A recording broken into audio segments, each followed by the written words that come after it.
Mohamed a épousé la femme divorcée de son propre fils adoptif. Et vous pourriez dire, eh bien, c'est bizarre. Mais comment cela montre-t-il qu'il n'est pas un prophète? Qu'en penses-tu, Sam? Eh bien, selon le chapitre 33, verset 37, et le chapitre 33, verset 5, Allah a dit à Mohamed de ne pas avoir honte du fait qu'il allait épouser la divorcée de son propre fils adoptif, parce que Mohamed allait donner l'exemple.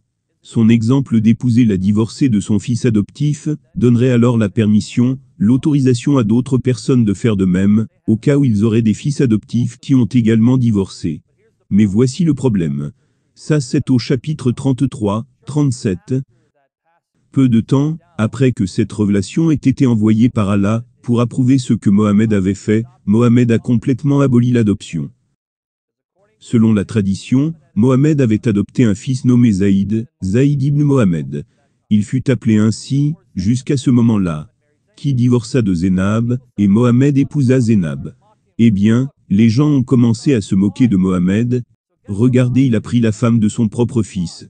Alors devinez ce que Mohamed a fait, au chapitre 33, verset 5. Arrêtez d'appeler vos fils adoptifs, vos fils, car ce ne sont pas vos fils. Permettez-moi de lire le verset. Appelez-les du nom de leur père. C'est plus équitable devant Allah.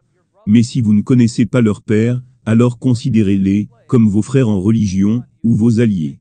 Nul blâme sur vous, pour ce que vous faites par erreur, mais vous serez blâmés pour ce que vos cœurs font délibérément. La sourate 33, verset 40 a également été envoyée en disant: Mohamed n'a jamais été le père de l'un de vos hommes, mais le messager d'Allah est le dernier des prophètes. David, regarde ce qui se passe ici. Il épouse la femme divorcée de Zaïd, Zénab, qui se trouve être le cousin germain de Mohamed, pour donner un exemple pour les autres pères adoptifs, d'en faire de même dans le cas où leur fils adoptif divorce de leur femme. Mais après cela, il abolit l'adoption, pour se couvrir la face, car les gens se moquaient de lui. Tu prétends être un prophète, et tu épouses la femme de ton propre fils adoptif? Comment oses-tu? Quel prophète ferait cela? Comment cela a-t-il donc donné un exemple, alors qu'il a aboli l'adoption peu de temps après? Vous avez donc plusieurs problèmes avec cela.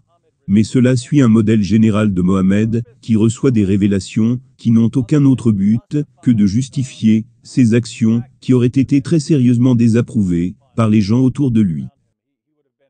Il aurait été considéré comme faisant quelque chose d'horriblement inapproprié, épousant la femme divorcée de son propre fils adoptif, après avoir provoqué leur divorce, en la convoitant, puis le justifier avec un verset qui n'a aucun sens.